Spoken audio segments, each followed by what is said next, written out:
जय हिंद साथियों, स्वागत है आप सभी का जीएस एक्सपर्ट हब के ऑफिशियल यूट्यूब चैनल पर। और आज हम अपने इस चैनल पर सॉल्व करने जा रहे हैं ग्राम पंचायत अधिकारी री एग्ज़ाम 2018 में पूछे गए हिंदी के प्रश्नोत्तरी के बारे में। जो 50 प्रश्न हिंदी से पूछे गए हैं उसके ही आंसर को हम देखने जा रहे हैं कि सही उत्तर कौन सा है। तो सबसे बेहतर और सबसे ज़बरदस्त एनालिसिस सबसे पहले आपको हमारे चैनल पर मिलेगी। ऐसे सभी उत्तर कुंजियों के लिए आप हमारे चैनल को सब्सक्राइब करना तो बिल्कुल ना भूलें। तो आइए शुरू करते हैं।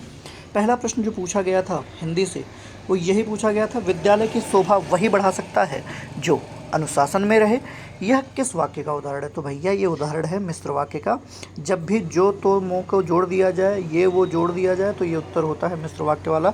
तो पहले प्रश्न का सही उत्तर है ऑप्शन डी, यानी कि मिश्र वाक्य। दूसरा प्रश्न आपसे पूछा गया था, श्रुति सम भिन्नार्थक शब्द युग लक्ष्य और लक्ष्य का उचित अर्थ क्या है?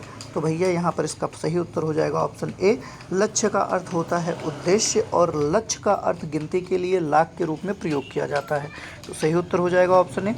तीसरा प्रश्न पूछा गया है, किस विकल्प में शब्द युग का अर्थ भेद सही नहीं है, यानी कि कौन सा सही नहीं है? और यहाँ पे पहला ही ऑप्शन देखिए, अभिराम और अविराम लिखा है, जिसका अर्थ भेद बताया जा रहा है स्थिर और लगातार। जबकि आप सभी को पता है अभिराम का जो अर्थ होता है वो होता है सुंदर और अविराम का अर्थ होता है लगातार, यानी कि सही उत्तर हो जाएगा आपका ऑप्शन ए। क्योंकि इसमें पहले ही प्रश्न का गलत मिलान है। तो सही उत्तर कौन सा नहीं है? ऑप्शन ए, अभिराम और अविराम स्थिर लगातार नहीं होगा। तो ऑप्शन ए तीसरे का सही उत्तर हो जाएगा। चौथे प्रश्न की बात की जाए तो चौथे प्रश्न में है, निम्नलिखित में से कौन सा वाक्य संयुक्त वाक्य का उदाहरण है? तो यहाँ पर फिर मैंने आपको बताया जो तो मो जो जुड़ा हो वही आपका सही उत्तर हो जाएगा। संयुक्त वाक्य यहाँ पर शाम हुई और गाय घर लौट गई। सही उत्तर हो गया आपका ऑप्शन सी। चलिए बढ़ते हैं आगे की तरफ। अगला प्रश्न पूछा है पांचवा, बा तजुर्बा शब्द में कौन सा उपसर्ग है? तो तजुर्बा आप जानते हैं, तजुर्बा का अर्थ अनुभव होता है। इसमें बा जोड़ दिया जाए बा तजुर्बा हो जाता है, तो उपसर्ग हो जाएगा बा। ऑप्शन डी इसका सही उत्तर हो जाएगा। छठवां प्रश्न पूछा गया है, निम्नलिखित में से कौन सा वाक्य मिश्र वाक्य है? तो अभी यहाँ पर देख लीजिए, बहुत ही आसान है। इसमें ऑप्शन डी देखिए, मैंने सुना है कि आपके देश में अच्छा राज प्रबंध है। यही ऑप्शन डी इस प्रश्न का सही उत्तर होगा। ये मिश्र वाक्य का परिणाम दिखाता है। अगला प्रश्न सातवां पूछा गया था, निम्न में से शुद्ध वाक्य कौन सा है? तो इसका शुद्ध वाक्य हो जाएगा भैया, भारत में अनेक जातियां हैं, यानी कि ऑप्शन सी इस प्रश्न का सही उत्तर हो जाएगा। आठवां प्रश्न देखा जाए तो आठवां प्रश्न पूछा गया था, निम्नलिखित में से कौन सा शब्द पुल्लिंग है? विकृत, संस्कृत, दंपति और प्रकृत में। तो पुल्लिंग शब्द हो जाएगा आपका भैया दंपति, यानी कि ऑप्शन सी। नौवां प्रश्न पूछा गया था कि आडंबर का पर्यायवाची नहीं है, ढोंग, पाखंड, ढकोसला, दर्प। तो इसमें ऑप्शन सी आपके सही उत्तर हो जाएगा, क्योंकि आडंबर का प्रारूप ढोंग भी होता है, पाखंड भी होता है, ढकोसला भी होता है, दर्प नहीं होता है। तो ऑप्शन सी इस प्रश्न का सही उत्तर हो जाएगा। बढ़ते हैं अगले प्रश्न की तरफ। यहाँ पर देख रहे होंगे आप, इतना बड़ा वो दिया गया है आपके सामने, पूरा पोथी पत्रा दिया गया है, जिससे 4 प्रश्न आपसे पूछे जाएंगे। इनका सही उत्तर देख लीजिए गद्यांश से। बांधों का निर्माण करना अधिक जटिल क्यों होता है? तो इसका सही उत्तर हो जाएगा, यह अत्यधिक शक्ति, समय तथा धन खर्च होने के कारण ये अधिक जटिल होते हैं। ऑप्शन डी इस प्रश्न का सही उत्तर हो जाएगा। 11वां प्रश्न उसी से पूछा गया है, जल की मांग क्यों बढ़ती जाती है? तो जल की मांग इसलिए बढ़ी है क्योंकि औद्योगिकरण में वृद्धि हुआ है, वर्षों से बढ़ती जनसंख्या और कृषि में विस्तार होने की वजह से। तो ऑप्शन ए 11वें का सही है। 12वें प्रश्न की बात की जाए तो जल संचयन वह है जिसमें क्या किया जाता है? तो गद्यांश के आधार पर वर्षा जल को मुख्यतः भवनों की छतों पर इकट्ठा करके भूमि में संरक्षित करके काम में लिया जाता है, यही कहलाता है जल संचयन। 12वें का ए उत्तर हो जाएगा। 13वें प्रश्न की बात की जाए, जल संरक्षण का सही समास विग्रह और समास का नाम क्या है? तो जल संरक्षण का अर्थ होता है जल का संरक्षण, जो किसका प्रारूप है? तत्पुरुष समास का। तो ऑप्शन ए 13वें का सही हो जाएगा।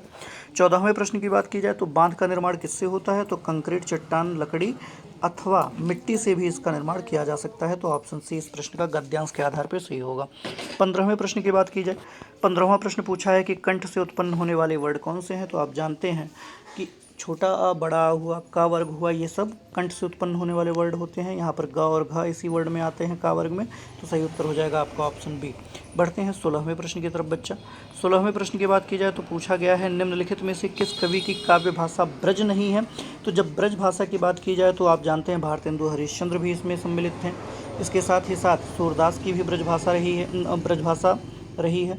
बिहारी लाल ने भी ब्रजभाषा में अपनी रचनाएं की हैं। मैथिली सरलगुप्त इस प्रश्न का सही उत्तर हो जाएगा ऑप्शन सी 16वां। 17वें प्रश्न की बात की जाए, मानसरोवर में किस कहानीकार की कहानियां संग्रहित हैं? तो भैया एकमात्र उत्तर जयशंकर प्रसाद। ऑप्शन बी इस प्रश्न का सही उत्तर हो जाएगा, सॉरी प्रेमचंद। इस प्रश्न का 17वें प्रश्न का सही उत्तर हो जाएगा ऑप्शन सी प्रेमचंद। मानसरोवर में कहानीकार की कहानियां संग्रहित हैं तो प्रेमचंद की कहानियां। अगला प्रश्न है, अध्यक्ष महानगर पालिका को लिखे जाने वाले शिकायत पत्र किस श्रेणी में आएगा? तो भैया ये आएगा आपका कार्यालयी पत्र में, यानी कि ऑप्शन बी इस प्रश्न का सही उत्तर हो जाएगा।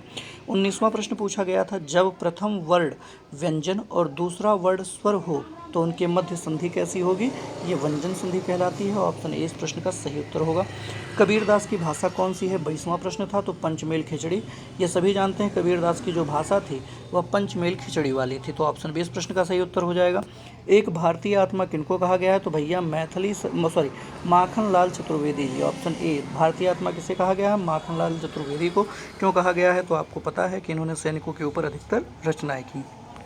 अगला प्रश्न 22वां पूछा गया था, संविधान के किस अनुच्छेद के अनुसार संघ की राजभाषा हिंदी और लिपि देवनागरी होगी? तो अनुच्छेद 343 के अनुसार होगा।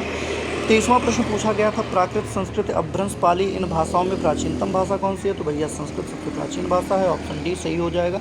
अगला प्रश्न पूछा गया था, निम्नलिखित में से कौन सी रचना संग्रह ब्रज भाषा में है? तो भैया रसखान रचनावली। ऑप्शन सी इस प्रश्न का सही उत्तर हो जाएगा। ये पूरा का पूरा ब्रज भाषा में आपको मिलता है। 25वें प्रश्न की बात की जाए तो 25वां प्रश्न पूछा गया है, हम चूड़ियाँ पहन रहे हैं, यह वाक्य की क्रिया किस काल से है? तो यह अपूर्ण वर्तमान काल को प्रदर्शित करती है। जब भी रहा है, रही है, रही हूँ आता है तो ये हो जाता है आपका अपूर्ण वर्तमान काल। ठीक है, ता है, ती है, ते हैं, तो ये सामान्य वर्तमान काल की अभिव्यक्ति करते हैं। 26वें प्रश्न की बात की जाए, निम्नलिखित में से कौन सा संधि विच्छेद सही है? तो भैया मध्वरी, जो कि आपका यड़ संधि है, मधुधन अरीस का सही संधि विच्छेद हो जाएगा। 26वें का ऑप्शन डी सही उत्तर हो जाएगा। 27वें प्रश्न की बात की जाए तो निम्नलिखित में से अपादान कारक का प्रयोग किस विकल्प में नहीं हुआ है? तो यहाँ पर देखिए नहीं हुआ है। यमुना नदी हिमालय से निकलती है, इसमें अपादान है। बिल्ली छत से कूदी, इसमें अपादान है। पिताजी कार से गए हैं, कार के साथ गए हैं, तो ये अलग होने के संदर्भ में नहीं है, तो ऑप्शन सी इस प्रश्न का पिताजी कार से गए हैं से उत्तर सही हो जाएगा।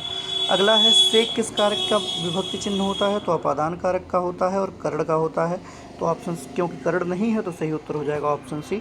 29वां प्रश्न पूछा गया था, समझौता शब्द में कौन सा प्रत्यय है? तो प्रत्यय है औता, यानी ऑप्शन ए इस प्रश्न का सही उत्तर है। 30वां प्रश्न पूछा गया था, निम्नलिखित में से व्यष्टि शब्द का विलोम क्या होता है? व्यष्टि का अर्थ होता है छोटा, समष्टि का अर्थ होता है मैक्रो मतलब बड़ा, तो ये हो जाएगा इसका बी। 31वां प्रश्न पूछा गया था, निम्नलिखित में से समास का प्रकार सही नहीं है? तो भैया पर्ण कुटी हमारा द्वंद्व समास में नहीं आता है, ऑप्शन सी इस प्रश्न का सही उत्तर हो जाएगा। इसके बाद अगला प्रश्न पूछा गया है 32वां, कबहू हो यही रहनी रहूँगे, श्री रघुनाथ कृपालु कृपाते संत स्वभाव गहूँ हे, जथा लाभ संतोष सदा काहू सो कछना चाहोंगे, पर हित निरंतर मन क्रम वचन नेम निहंगो। तो ये भैया संत सनातन की बात की जा रही है, तो जब भी संतों की बात की जाएगी, साधुओं की बात की जाएगी, तो रस का आकार हो जाएगा शांत, ऑप्शन डी इस प्रश्न का सही उत्तर है। 33वें की बात की जाए, निम्नलिखित में से आपसे पूछा गया था कि कौन सा श्रृंगार रस का उदाहरण है? तो यहाँ पर देखिए, गिरता न कभी चेतक तन पर, राणा प्रताप का घोड़ा था वह दौड़ रहा अरिमस्तक पर, वह आसमान का घोड़ा था तो वीर रस है। उद्वेलित कर अश्रु रश्मियाँ हृदय चिताएं धत्कार हुई, महामारी प्रचंड हो फैल रही थी इधर उधर, तो ये आपका भया रौद्र रस है। पानी केरा बुदबुदा असमानस की जात, देखत ही छप जात जो प्रभात, तो ये भी नहीं होगा आपका। ऑप्शन डी पास ही मिलकर उगी हैं, बीच में अलसी हटीली देह पतली, तो ऑप्शन डी इस प्रश्न का सही उत्तर हो जाएगा। ये इसमें है आपका श्रृंगार रस। 34वें प्रश्न की बात की जाए तो 34वां प्रश्न पूछा गया था, निम्नलिखित में से कौन सा अर्थालंकार का एक प्रकार है? तो आपको पता है यमक, श्लेष, वक्रोति और अनुप्रासी किसके प्रारूप हैं? तो ये आपके शब्दालंकार के भेद होते हैं। अर्थालंकार में आता है आपका रूपक अलंकार, ऑप्शन बी इस प्रश्न का सही उत्तर हो जाएगा। निम्नलिखित में से मौन और संपन्न शब्दों का क्रमशः सही विलोम शब्दों का चयन करना है, तो मुखर और विपन्न, ऑप्शन सी इस प्रश्न का सही उत्तर हो जाएगा। इसके बाद 36वां प्रश्न पूछा गया था कि किस वाक्यांश के लिए प्रयुक्त शब्द सार्थक है? तो भैया यहाँ पर ऑप्शन डी, जो बिना वेतन का काम करता हो उसे बोलते हैं अवैतनिक, यही कथन सही है। अगला पूछा गया है, प्रत्युन्नति शब्द के लिए सही वाक्यांश निम्नलिखित में से कौन सा है? तो भैया जिसकी बुद्धि में तुरंत नई सूझ, नया आइडिया, नया विचार आ जाए उसे बोलते हैं प्रत्युन्नमति, ऑप्शन बी इस प्रश्न का सही उत्तर हो जाएगा। 38वां प्रश्न है, निम्नलिखित में से कौन सा वर्तनी शुद्ध है? तो भैया यहाँ पर देख लीजिए, आशीर्वाद कई बार एग्जामों में पूछा गया है और कई बार लोगों ने इसमें अशुद्धियाँ की हैं, इस प्रश्न का सही उत्तर हो जाएगा ऑप्शन ए आशीर्वाद। ठीक है, आशीर्वाद। 39वां प्रश्न पूछा गया है, निम्न में से विकल्प कौन से विकल्प में पर्यायवाची युग्म सही नहीं है? तो भैया जलधि का अर्थ होता है समुद्र और अम्बुद का अर्थ होता है बादल, यानी कि ये मिलान बिल्कुल भी सही नहीं है। ऑप्शन ए इसका सही उत्तर हो जाएगा। 40वां प्रश्न पूछा गया था, निम्नलिखित में से तत्सम शब्द कौन सा है? तो भैया यहाँ ऑप्शन ए कृपा यही तत्सम शब्द है। 41वां पूछा गया था, निम्नलिखित में से सलाका का तद्भव रूप कौन सा है? तो आप जानते हैं महिलाएं सलाई से अपना स्वेटर वेटर बुनने का काम करती हैं, सलाका का होता है तद्भव सलाई, ऑप्शन है।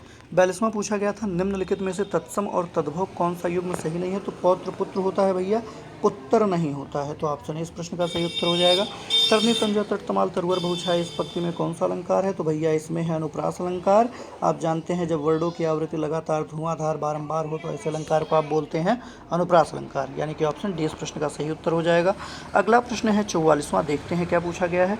तो इसमें पूछा गया है तिथि शब्द का बहुवचन है, तो भैया तिथि शब्द का अर्थ बहुवचन होता है तिथियाँ, ऑप्शन सी सही हो जाएगा।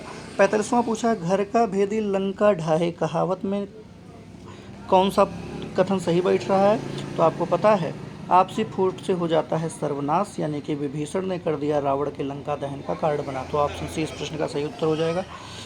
46वां प्रश्न पूछा है, ठठेरा शब्द का स्त्रीलिंग क्या है? तो ठठेरिन, ठठेरिन भैया, ठठेरिनी नहीं ठठेरिन, ऑप्शन ए इस प्रश्न का सही उत्तर हो जाएगा। आंखों का तारा होना मुहावरे का अर्थ है अति प्रिय होना, ऑप्शन डी इसका सही हो जाएगा। 48वां प्रश्न पूछा गया है, मान न मान हम तुम्हारे मेहमान कहावत का अर्थ बताइए। तो ज़बरदस्ती किसी के गले पड़ जाना कि भैया हम वही हैं जो आपके मामा थे, ठीक है। चलिए 49वां प्रश्न, निम्नलिखित में से शुद्ध रूप से वाक्य का कौन सा प्रयोग किया गया है? तो यहाँ पर थोड़ा सा कट गया है जल्दबाजी की वजह से। वन में प्रातःकाल का दृश्य बहुत ही सुहावना होता है, यही बिल्कुल सही उत्तर है। वन में प्रातःकाल के समय बहुत ही सुहावना दृश्य नहीं, वन में प्रातःकाल का दृश्य बहुत ही सुहावना होता है, ऑप्शन बी इस प्रश्न का सही उत्तर होता है। और अंतिम प्रश्न पूछा गया था, किस विकल्प में सभी शब्द तद्भव हैं? तो भैया छकड़ा, काजल, खेत, ये सब के सब तद्भव रूप हैं, तो ऑप्शन डी इस प्रश्न का सही उत्तर हो जाएगा। इसी के साथ इस श्रृंखला को हम करते हैं समाप्त। ये वीडियो री एग्ज़ाम 2018 के प्रथम शिफ्ट में पूछा गया हिंदी का प्रश्न पत्र है 50 प्रश्नों का।